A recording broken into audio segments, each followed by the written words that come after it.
आदाब, इस्तकबाल है। मैं हूं आपके साथ अबू हुरैरा। नाज़रीन, एक बार फिर मुल्क में बड़े बैंक घोटाले की बात सामने आ रही है। यह घोटाला भी गुजरात से ही ताल्लुक रखता है। पानी के जहाज की एक कंपनी एबीजी शिपयार्ड बैंकों के 23,000 करोड़ के घोटाले का मामला मंजरेआम पर आया है। सीबीआई ने कार्रवाई करते हुए 8 अफराद को गिरफ्तार किया है, लेकिन इस मामले की जो बड़ी मछलियां हैं वो अभी भी गिरफ्त से बाहर हैं। एक खास बात यह है कि बदनवानी का ये जितना बड़ा मामला है, उस तरह से अवाम के बीच या मीडिया के बीच इस पर चर्चा नहीं हो रही है। माहिरीन के मुताबिक यह अब तक का मुल्क का बैंकिंग का सबसे बड़ा घोटाला है। इससे पहले नीरव मोदी, चौकसी और विजय माल्या के नाम इस तरह के बैंक घोटालों में सामने आ चुके हैं। इस मामले में जो कार्रवाई हुई है वो भी अभी तक इत्मीनान बख्श नहीं है। सवाल ये उठता है कि इस बदनवानी के लिए जिम्मेदार किसे माना जाए, या इतनी आसानी से इतने बड़े घोटाले कैसे हो जाते हैं, इतनी बड़ी बदनवानी कैसे हो जाती है, करोड़ों रुपयों का ये घोटाला इतनी आसानी से लोग कैसे कर लेते हैं। इसी पर हम चर्चा करेंगे। आखिर इसके लिए जिम्मेदार किसे माना जाए, गुनहगार कौन है असल में। बहुत खास मेहमान मेरे साथ जुड़े हुए हैं। बहुत जल्दी अपने मेहमानों का आपसे तारुफ करा देता हूं। मेरे साथ कांग्रेस स्पोक्स पर्सन अतुल लोंढे पाटिल जी इस वक्त डिबेट में जुड़े हुए हैं। संजना घाड़ी जी जो कि स्पोक्स पर्सन है, तर्जुमान है शिवसेना की, वो भी इस डिबेट का हिस्सा है। टीआर श्रीनिवास जो कि सीनियर लीडर हैं बीजेपी के, वो भी इस डिबेट का हिस्सा है। और विकास गर्ग जी सीनियर एडवोकेट हैं सुप्रीम कोर्ट के, उनसे हम कानूनी पहलू समझने की कोशिश करेंगे, वो भी इस डिबेट का हिस्सा है। सभी मेहमानों का बहुत इस्तकबाल है न्यूज़ 18 उर्दू में। मैं सबसे पहले टीआर श्रीनिवास जी आपके पास आना चाहूंगा कि श्रीनिवास जी, पब्लिक का जो पैसा है, पब्लिक का जो की जो मनी है, बिल्कुल महफूज नहीं है। आप देखिए कि पिछले कुछ सालों में कई बड़े बड़े घोटाले हो चुके हैं, और अब जो घोटाला आया है यह हिंदुस्तान की और इंडिया की बैंकिंग का सबसे बड़ा घोटाला बताया जा रहा है। श्रीनिवास जी। अबू साहब, बहुत बहुत बहुत शुक्रिया, आपने मेरे खास डिबेट पे बुलाया, और मैं बाकी सब पैनलिस्ट का ज्ञान मक्तम करता हूं और उनको भी आदाब करता हूं ताकि उनके साथ एक अच्छी डिबेट हो। आज ये जो एबीजी शिपयार्ड जिसके बारे में अभी चल रहा है, और उसका अगर हम थोड़ा क्रोनोलॉजी में चले, थोड़े डेटा पे चले जी, 15 मार्च 1985 में उसका इनकॉर्पोरेशन हुआ। सबसे पहले उसके जो लोन्स देने शुरू हुए, जो बड़े बड़े लोन्स हम जो कहते हैं, 2005 से 2010 के बीच में, और 2013 नवंबर में नॉन परफॉर्मिंग एसेट डिक्लेयर किया गया। जनरली क्या होता है, एनपीए जब डिक्लेयर करते हैं उसको रिकंस्ट्रक्शन के लिए वो लेंडर्स जितने भी कंसोर्टियम होता है वो ट्राई करते हैं, और इस मामले में जो लीड लेंडर था आईसीआईसीआई और अब आईडीबीआई बैंक है, और सबसे बड़ा जो पब्लिक सेक्टर बैंक था वो था अपना एसबीआई, जिसने अपना स्टेटमेंट में रिलीज किया है, और फोरेंसिक ऑडिट उन्होंने ईएनवाई को भी डाला था। और सब में जितने भी लोन्स, मैं एक डेटा के साथ ही बोल रहा हूं, ये डेटा, ये लोन्स यूपी के टाइम में दिए थे, और उन सब में तीन चीज कॉमन बनती है: diversion of funds, misappropriation and criminal breach of trust. अब जितने भी आप बैंक घोटाले उठा के देख ले, देखिए आप उसको सब्जेक्टिवली एनालाइज करें रादर देन गोइंग पॉलिटिकली, इसने वो कर दिया, उसने वो कर दिया, एक दूसरे पे गाली मारना चालू करे, उसमें कोई तर्क नहीं निकलेगा। एनालाइज करिए कब हुआ, क्यों हुआ, उस टाइम पे सरकार ने ऑडिट क्यों नहीं किया जब रेड फ्लैग्स रेज हुए थे कि ऐसा हो रहा है। 2013 में जब नवंबर में जब रेड फ्लैग रेज किया गया, तब उस पर कमेटी बिठा दी थी, और बिठा के उसको पूरा जांच करना था। मगर तो आपकी सरकार में, सरकार में तो सब चलता रहा ना। 2013 आप तस्करा कर रहे हैं, 2014 के बाद से आपकी गवर्नमेंट में भी तो तमाम चीजें कंटिन्यू रही। कहां रोक लगी आपकी सरकार में? देखिए उसका एक स्ट्रक्चर होता है। आप एकदम से आप छोटे चीज पे जंप नहीं कर सकते। एक प्रोसीजर होता है, पॉलिसी होता है। वहां पे सीबीआई की इंक्वायरी हुई है, बहुत तफ्तीश हुई है, बहुत सारे कम्युनिकेशन हो, तब जाके एफआईआर लॉन्च हुआ है on the basis of lead lenders SBI हुआ है। और एक और बात बता भी दो हमको, पूरे जितने भी अलर्ट्स हुए हैं, अलर्ट्स हैं, इंटरपोल अलर्ट्स और एयरपोर्ट्स और बाकी जितने भी लैंड रूट्स हैं, जिनको कोई भागने नहीं दिया जाएगा। और ये ध्यान रखिए, माननीय मोदी जी की सरकार है, हम इंश्योर करेंगे पैसा वापस आएगा। नहीं, इससे पहले भी कहा गया था कि भागने नहीं दिया जाएगा, और कैसे कैसे लोग भाग गए, नाम गिराएंगे तो बहुत टाइम हो जाएगा। मैं सीधे अतुल लोंढे पाटिल जी आपके पास आना चाहूंगा। अतुल जी, आपने टीआर श्रीनिवास जी को सुना, उन्होंने कहा देखिए हमारी सरकार की कोई गलती नहीं है, पिछली सरकार में ही यूपीए के दौर में ही तमाम चीजें हुई थी, 2013 से पहले की चीजें हैं, तो गलती जो है उस वक्त की सरकार की है। अबू भाई, एक दो तीन बातें तो ध्यान में रखनी चाहिए कि बैंकों ने लोन देना व्यवसायिकों को ये कोई गलत नहीं है, इसे कोई गलत कह नहीं सकता, नहीं तो फिर दुनिया में बैंकिंग भी नहीं होगा, बिजनेस भी नहीं होगा और इकोनॉमीज आगे नहीं बढ़ेगी। तो लोन देना गलत है ये कहना अगर इनका है तो ये फिनांस की अंडरस्टैंडिंग को बताता है कि अंडरस्टैंडिंग कम है, पहली बात। दूसरी बात, चिदम्बरम साहब ने एक खत लिखा है, being a member of parliament, सांसद के तौर पर उन्होंने एक खत लिखा है निर्मला सीतारमन जी को, और उन्होंने कहा है कि 2004 से लेकर 2014 तक हमने कितने लोन दिए हैं, कितने राइट ऑफ किए हैं, जो बट्टे खाते में कितने डाले हैं, और कितना एनपीए हुआ है, ये पूछा, कितने डूब गए हैं। उन्होंने एक लिस्ट और पूछी थी, विलफुल डिफॉल्टर्स, और डिफॉल्ट बाय डिफॉल्ट कुछ हो जाता है, बिजनेस अगर डूब गया है तो वो होता है, वो लिस्ट पूछी थी जो आज तक दी नहीं गई, जिसको 5 साल हो गए। अब ये बात सही है, 2013 में वो एनपीए हो गए थे, उसके बाद में फोरेंसिक ऑडिट लगाया गया। फोरेंसिक ऑडिट का रिपोर्ट 2017 में आ चुका था। 2022 क्यों हुआ है जब तक उनको अरेस्ट नहीं हुई, जबकि आईबीसी कोड है अभी भी। एआरसी क्यों नहीं लागू हो गया, ये 2-3 सवाल सामने आते हैं। फिर तीसरा सवाल ये आता है कि 2014 तक लोग डूबे नहीं, लोगों के पैसे डूबे नहीं, लोगों का बिजनेस डूबा नहीं, ऐसा तो हुआ नहीं, वो चलते रहता है। 2,52,000 करोड़ का जो नुकसान है बैंकों का, जो एनपीए का वो इजाफा 2022 के आते आते 21 लाख करोड़ तक कैसे हो जाता है, ये पहली बात। ये क्या वजह थी, अगर आप वसूली कर सकते हो तो 8,17,000 करोड़ बट्टे खाते में कैसे आपने डाल दिया, राइट ऑफ कर दिया आपने, और 5,35,000 करोड़ के फ्रॉड तो 7 साल में हुए हैं। तो इस बात से नहीं, देखिए तमाम चीजें अपनी जगह हैं अतुल जी, तमाम चीजें अपनी जगह, लेकिन जो बात यहां पर श्रीनिवास जी कह रहे हैं कि इसकी शुरुआत तो कांग्रेस के दौर में हुई थी, 2013 से पहले का यह मामला है। अबू भाई सुनिए ना, मैंने कहा कि जो लोन देना बैंकों का और बिजनेस को लोन देना, ये गलत। आप किसी को लोन दे देंगे, कोई गरीब जाता है जिसके पास कोई प्रॉपर्टी नहीं है, कुछ नहीं है, अबू भाई, बैंक किस तरह से हमें और आपको लोन मिल जाएगा आसानी से? नहीं अतुल जी, आप बिल्कुल ईमानदारी से बताइए कि हमें और आपको लोन मिल जाएगा, जाइए तो कितना लंबा प्रोसेस होता है, अबू भाई क्या क्या करना पड़ता है उसके लिए। जी अबू भाई, मैं आपको बता रहा हूं कि एबीजी शिपयार्ड कंपनी का आप ट्रैक रिकॉर्ड देख लीजिए, उसका बिजनेस का क्वांटम बैलेंस शीट देखकर ही लोन दिया जाता है। इनके जमाने में कैसे भगाया जाता हमको पता नहीं, क्योंकि हमने देखा है माल्या जो है वो तो राज्यसभा पार्लियामेंट के लॉबी में देश के फाइनेंस मिनिस्टर को मिलके भाग जाता है। जब मेरा आखिरी मुद्दा मैं बताने वाला था कि इन्होंने बोला कि हमने लुकआउट नोटिस निकाली है, इंटरपोल को बताया है। अरे भैया, पासपोर्ट क्यों नहीं उसका पहले जब्त किया है? आपने पासपोर्ट जब्त नहीं किया और इतनी सारी लंबी फेहरिस्त किसको बता रहे? हमें समझता नहीं है क्या? आपने ललित मोदी का पासपोर्ट क्यों कैंसिल नहीं किया? अभी सुषमा स्वराज जी नहीं है तो हमारी संस्कृति नहीं है कांग्रेस की, जो नहीं है उसके बारे में बात करें। ठीक है, बहुत श्रीनिवास जी कुछ कहना चाह रहे हैं, बहुत मुख्तसर। ललित मोदी कैसे भागा? जी श्रीनिवास जी बहुत मुख्तसर में, मैं उसके बाद मेरे साथ 2 गेस्ट और जुड़े हुए हैं, उन्हें भी जोड़ना। जी अबू जी, कांग्रेस के टाइम पे फोन बैंकिंग बहुत फेमस एक चालू हुआ था, कांग्रेस के टाइम पे फोन बैंकिंग। अरे श्रीनिवास जी, फोन बैंकिंग मैडम बोलती थी मिलता था आपको लोन। आप श्रीनिवास जी, आपके जमाने में लोग, आप ये बताइए ना, आप क्यों झूठ छुपा रहे हैं? आप हमारे पे गलती मत डालिए। जैन जनपद को फोन करते थे, आपको लोन मिलता था। करोड़ का फ्रॉड हुआ श्रीनिवास जी। और अरे सबसे पहले जितने ये सब जो दीमक है ना, दीमक जो बाहर आ रहा है कमर में से, वो कांग्रेस का दीमक है। वो मोदी ने भगाया। अभी और कितना दीमक देख रहा है, किसको पता नहीं लग रहा। पूरी की पूरी फैमिली भाग जाती है, शर्म नहीं आती ऐसे बात करते हुए।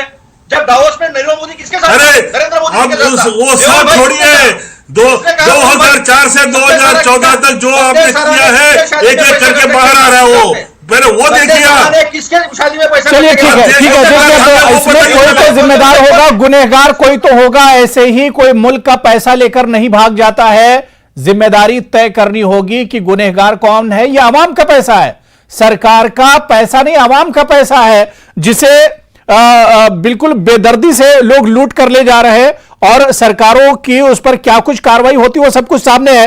मैं विकास गर्ग जी इस पर कानूनी पहलू आपसे जानूंगा, लेकिन उससे पहले मैं संजना घाड़ी जी, अब देखिए बीजेपी कह रही कि हमारे दौर में नहीं हुआ और कांग्रेस कह रही कि हमारे यहां हुआ तो लोन की जरूरत थी, लोन दिया गया, तमाम चीजें हैं, सबकी अपनी अपनी सफाई है। लेकिन इस पर संजय राउत जी ने कहा है कि ईडी कहां है, ईडी गुजरात अभी तक क्यों नहीं पहुंची, या इस मामले को दबाया क्यों जा रहा है? सर, मैं इस पे इतना ही बोलना चाहूंगी कि अभी मैंने जो देखा, अभी जो हो रहा है ना, अभी जिस तरीके से बातें हो रही थी, तो श्रीनिवास जी जो बात कर रहे हैं, मैं चाहती हूँ कि वो बीजेपी के प्रवक्ता करके सिर्फ इसी बात का जवाब दे, क्योंकि मोदी जी से तो सभी ने अपेक्षा रखी थी, हम भी उसमें थे, शिवसेना भी उसमें थी। तो अभी जो आप बता रहे हैं, जैसे महाराष्ट्र में आपकी साफ सफाई चालू है, कुछ हुआ नहीं हुआ, शादी की भी इंक्वायरी करने जा रहे हैं, फूल वाले ने क्या पैसा दिया, फूल वाले मेहंदी वाले को क्या दिया, ये अगर संजय राउत जी की बेटी की शादी की इतनी इंक्वायरियां निकल रही है, तो सचमुच 2017 जब फॉरेंसिक का ऑडिट रिपोर्ट आ रहा है, जब सब चीजें सामने आ रही है, फ्रॉड हो रहा है, वो सामने आया, तो उसके ऊपर एफआईआर जो भी कंप्लेंट फाइल करना था, उसके लिए 2022 आने की जरूरत क्यों पड़ी? इसका उन्हें आंसर देना पड़ेगा, जवाब देना पड़ेगा, ना कि उन्होंने पहले क्या किया। अब पहले क्या किया उसके लिए तो नहीं है ना, उसके लिए तो लोगों ने आपको चुन के दिया, तो आपने क्या किया उसकी बात अभी आप श्रीनिवास जी कीजिए। आप छुप नहीं सकते इस चीज से, आप इस चीज से छुप नहीं सकते। अभी आपको बताना है, ईडी क्या सिर्फ दूसरे राज्यों में बीजेपी के सिवाय जो राज्य है जिसकी सत्ता है वहां पे ही झाड़ू लगाएगी, वहां पे ही साफ सफाई करेगी। जहां पे आपके जैसे राज्य है, जहां पे इतना बढ़ा रहे लोग, गरीब अपना पैसा सेफ है करके बैंकों में डालता है। केंद्र सरकार ने भी इंश्योरेंस भी कितने का दिया, बड़ा बड़ा के 5 लाख का। मतलब अगर किसी रिटायर्ड पर्सन की 50-60 लाख की अमाउंट भी बैंक में रही, तो उसमें से 5 लाख ही उसको मिलने वाला है, ऐसा जब कोई फ्रॉड होके बैंक निकल जाती है हाथ से तब। तो इसके ऊपर क्या हो रहा है, ये इतनी बड़ी ये ठीक है यार, श्रीनिवास जी इसका जवाब देंगे, लेकिन मैं विकास गर्ग साहब को भी डिबेट में जोड़ लेता हूं। विकास गर्ग जी, इस तरह के मामले हम देखते हैं कि रुक नहीं रहे हैं। आप पिछले कुछ सालों में देख लीजिए, चाहे वो नीरव मोदी से जुड़ा हुआ मामला हो या इसके अलावा मालिया से जुड़ा हुआ मामला, कई इस तरह के घोटाले होते रहते हैं। ये तो सर बड़े बड़े मामले जो सामने आते हैं, उन्हें छोटे छोटे मामले तो रोज ही इस तरह से घोटाले और करप्शन के सामने आते ही रहते होंगे, या ये कहा जाए कि सामने नहीं आते होंगे और बहुत से घोटाले होते रहते हैं। कानून इसको लेकर क्या कुछ कहता है? जो लोग चले जाते हैं, किसी ने बड़ा घोटाला किया और फिर मुल्क छोड़कर चले गए। देखिए अबू जी, होता ऐसा है कि इन मैटर्स में जो श्रीनिवासन जी ने बोला कि सबसे इंपॉर्टेंट है पीरियड देखना जी। इन्वेस्टिगेटिंग एजेंसीज देखती हैं पीरियड जी, कि इंसेप्शन पॉइंट कब था, कब शुरू हुआ जी, किस दिन मोडस ऑपरेंडी बनी। तो इसमें पूरे इस स्कैम के अंदर जो मोडस ऑपरेंडी का पीरियड है वो 2005 से 2012 के बीच में बोला गया जी।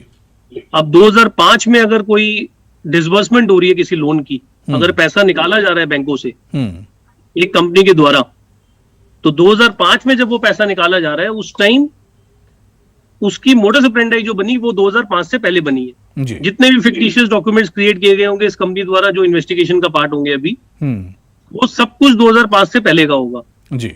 तो 2005 में जब डिसबर्समेंट हुआ लोन का, उसके बाद ये कैरी ऑन करते गए, जो हमें डॉक्यूमेंट्स ये हमने जो ऑनलाइन देखा है अभी पूरा इस मैटर में, कि अल्टीमेटली जो डॉक्यूमेंट जो लॉन्ड्रिंग हुई होगी इसके अंदर, जो पैसा घुमा होगा, पैसा बैंक से निकाल के अलग अलग तरीके से लोन लिया गया, लोन भी सीसी लिमिट ले रहे हैं, then they have taken term loans, letter of credit बनवाए, बैंक गारंटीज बनवाई, ये वो चीजें जो चीजें आप फिक्टिशियस डॉक्यूमेंट्स में आराम से बैंक से निकाल रहे हो जी। एंड देन विच बैंक, जो श्रीनिवास जी ने बोला कि ICICI bank was the first lead bank, now it is a private bank. Now private bank में डॉक्यूमेंट्स दिए गए और डॉक्यूमेंट्स देके वहां से लोन निकाल लिया गया, उसके बेसिस पे आपका एक ट्रेल बनता है, ट्रेल देके आप दूसरे बैंक्स को ज्वाइन करते हैं, then you show your interest in the other banks, other bank देखता है कि एक बैंक ने दिया हुआ, चलो हम भी लोन दे देते हैं on the trust which they have cheated with the first bank. तो ये मैटर ऑफ इन्वेस्टिगेशन है, इन्वेस्टिगेशन चल रही है। लुकआउट सर्कुलर आई थिंक इसमें निकल चुके हैं अभी। एसबीआई ने भी शायद लुकआउट सर्कुलर्स अपने निकाले हैं जो उन्होंने अपनी रिक्वेस्ट दी हुई है, और अभी इसमें investigation I think very preliminary stage पर है। और अभी मेरे हिसाब से as a lawyer if I say that अभी कोई कमेंट करना इस प्रिलिमिनरी स्टेज पे कि चाहे गुजरात अभी कोई चीज पहुंची है या किसी भी बीजेपी रूल स्टेज पे पहुंची या कांग्रेस रूल स्टेज पे पहुंची, पर कहीं ना कहीं कोई ना कोई इन्वेस्टिगेटिंग एजेंसी सेंट्रल गवर्नमेंट की पहुंची तो सही।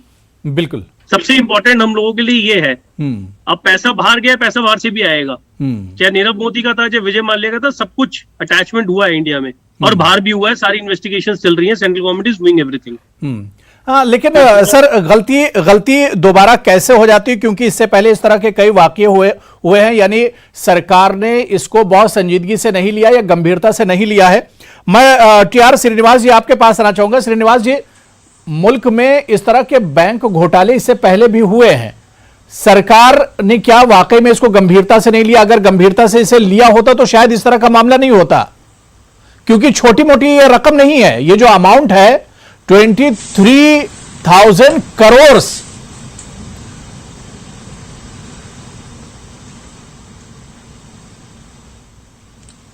अबू साहब, मैं आपके एक बात से इत्तेफाक रखता हूं, हमने संजीदगी से लिया है। उसका कारण ये है, हमने उसके जो ट्रांजैक्शंस हुए हैं यूपीए के टाइम पे और हमारे 2014 के ऑनवर्ड्स, उसका पूरा ऑडिट एनालिसिस, फोरेंसिक एनालिसिस चल रहा है।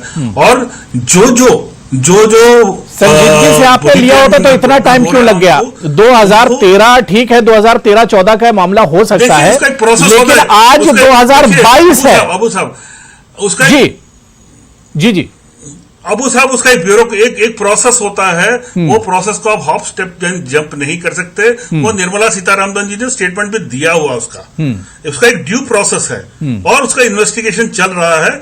आप वेट करिए, आपको रिजल्ट आएगा। मैं अतुल लोंढे जी आपके पास आना चाहूंगा। अतुल जी, इतना लंबा प्रोसेस, इस पर हम विकास गर्ग जी से भी बात करेंगे, जो जिस प्रोसेस की बात कर रहे हैं कि पिछले 7 सालों में 5 साल आपकी एक सरकार रहती है, चली गई, दोबारा से फिर सरकार आ गई, इतना लंबा प्रोसेस इस पर चल रहा है। अबू भाई, एक चीज तो गर्ग साहब ने जो बताई उसमें यह है कि फिक्टिशियस डॉक्यूमेंट जो है 2005 के पहले बने हैं। 2005 के पहले अटल बिहारी वाजपेयी जी की सरकार थी, तो 1985 से कंपनी चलते आ रही है। उन्होंने फिक्टिशियस डॉक्यूमेंट बनाया, मिस एप्रोप्रिएशन किया, ये बात सब सही ठीक है। 2017 में फोरेंसिक ऑडिट हो जाता है और 5 साल एफआईआर के लिए लग जाते हैं। इसमें सबसे बड़ी बात सामने आती है कितना हुआ। मैंने पहले इसमें बता दिया मेरे वक्तव्य में कि कितना फ्रॉड हुआ है, कितना एनपीए बढ़ा है इतना तेजी से, ये सारे हमने बातें देखी है। बात सवाल ये है कि देश के प्रधानमंत्री मेहुल भाई बोलते हैं, वो भाग जाता है।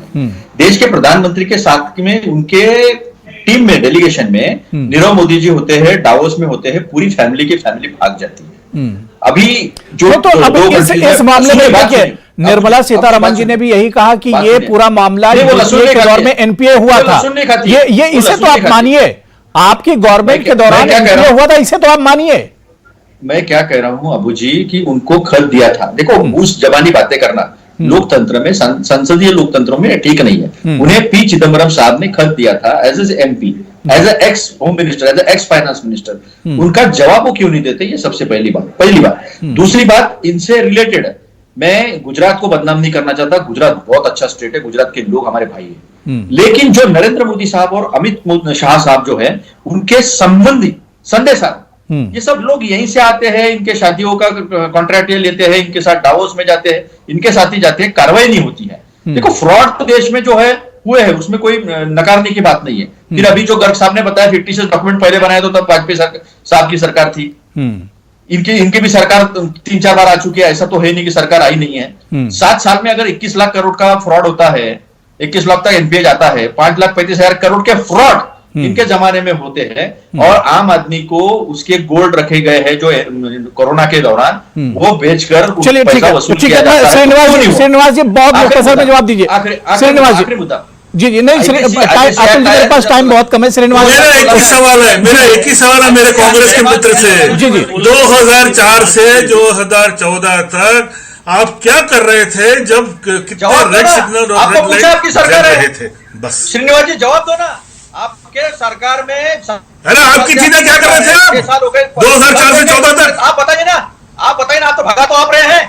आपको उनका सबसे पहले आप क्या कर रहे थे? आपके कितने कोऑपरेटिव बैंक महाराष्ट्र में कितने सारे फ्रॉड्स हो रहे हैं, आपको पता है कुछ? 3 बार ये बात बोली कि विकास साहब ने बोला कि प्रधानमंत्री से संबंधित लोग क्यों वाजपेयी साहब की सरकार में बात लेटर दिया तो आपको क्यों भागा? आप चिल्लाते रहेंगे, उसको कोई ठीक है मैं विकास जी आता हूं। ठीक है, देखिए बात हो गई, मेरे पास टाइम कम है। मैं संजना गाड़ी जी, जिस तरह से बार बार इस तरह के वाकये होते हैं, बार बार इस तरह के घोटाले होते हैं करप्शन के, तो ऐसे में लगता है कि वाकई में सरकारें संजीदा ने, मैं जो मौजूदा प्रेजेंट गवर्नमेंट है इसे नहीं कह रहा हूं, मतलब जितनी भी सरकारें हैं जहां जहां ये हुआ है, ऐसे में लगता है कि सरकारें इसको लेकर गंभीर नहीं है। आप देखिए कि पीएम मोदी साहब रेड फोर्ट से कहते हैं कि मैं पहरेदार हूं और ऐसी पहरेदारी की यहां पर कोई परिंदा पर नहीं मार सकता है, लेकिन आप देखिए कितने बड़े बड़े घोटाले हो जाते हैं। तो सरकारों को संजीदा होना पड़ेगा, ये आवाम का, पब्लिक का पैसा है। मेरी बात सुनिए, अभी आप मेरी बात सुनिए, सबकी बात रखिए, प्लीज आप सुनिए जरा। बीजेपी कहती है मैं चौकीदार, और ये चौकीदार ऐसे कैसे सोए रहता है कि एक ऐसी बैंक है, एक ऐसी कंपनी है जो शिप ब्रेकिंग और शिप बनाने के इसमें काम करती है, और सभी को मालूम है जो फाइनेंशियल और कॉर्पोरेट इससे रिलेटेड है कि शिप ब्रेकिंग में किस तरीके से मनी लॉन्ड्रिंग की जाती है, जो बहुत बड़े पैमाने में होती है। और ऐसी कंपनी को लोन दिया जाता है जिसमें प्राइवेट बैंक्स है, जिसमें पब्लिक सेक्टर की बैंक्स है, जिसमें LIC जैसी जो अभी प्राइवेटाइजेशन हुआ है लेकिन गवर्नमेंट के कंपनी, IDBI जैसी बैंक है जिसको प्राइवेट बैंक कहा जाता है, लेकिन 97% शेयर उसके केंद्र सरकार के पास है। तो ये सब चीजें होती, मतलब ऐसी बैंक्स कोई भी बचा नहीं है, सब सेक्टर्स के इन्होंने मिला के 28 इन बैंकों ने इन्हें लोन दिया हुआ है, गवर्नमेंट की संस्थाओं ने उन्हें लोन दिया हुआ है। और ये लोन देते समय ये सारी चीजों को क्यों माइन्यूटली नहीं देखा गया? ऐसा कोई प्रेशर उनके ऊपर बना था कि ये लोन उन्हें देना है? नहीं, बिल्कुल तमाम चीजें इस पर आखिर नजर क्यों नहीं गई? विकास गर्ग जी, आप कुछ कहना चाह रहे थे? सर, मेरा एक सवाल और है, जिस प्रोसेस के कानूनी पहलू की और जिस प्रोसेस की बात हो रही थी, क्या सर हम देखते हैं कि एक के बाद इस तरह के घोटाले होते रहते हैं, करप्शन होता रहता है, क्या वाकई में कानून में इतनी ज्यादा सख्ती नहीं है जिसकी वजह से लोगों को कोई डर नहीं होता है इतने बड़े घोटाले करने में? सर, ऐसा होता है कि कानून के अगर आप अलग अलग कानून उठा के देखें, अब इंडियन पिनल कोड है, उसमें मर्डर के सेक्शन भी और चीटिंग के भी हैं जी। तो अगर एक चीटर अगर पकड़ा गया तो दूसरे चीटर को तो मान लें कि दूसरे चीटर के लिए IPC को बंद कर देना चाहिए बिल्कुल। नेक्स्ट हम एक्यूज पकड़ेंगे ही नहीं कभी भी। अल्टीमेटली जो इतने बड़े बड़े स्कैम कर रहे हैं, इन लोगों के पास एक इंटेलेक्चुअल क्रिमिनल माइंड है जी, वो अपना इंटेलेक्चुअल क्रिमिनल माइंड यूज कर रहे हैं चीट करने के लिए। तभी बैंक कंप्लेंट कर रहा है, जब बैंक को पता लगा तो केस रजिस्टर हुआ, अब इन्वेस्टिगेशन चल रही है। अब यहाँ पे मैंने एक नई चीज देखी कि अतुल जी बैठे, अतुल जी बता रहे हैं कि मैंने एक बात बोली कि जी वाजपेयी सरकार के अंदर ये मोडस ऑपरेंडाई बनी होगी। इसमें वाजपेयी सरकार को जोड़ना, एक मोडस ऑपरेंडाई जो कंपनी ने बनाई, इसका मतलब कि उस कंपनी के डायरेक्टर्स को हम सेव करना चाह रहे हैं सरकार का नाम लगाकर।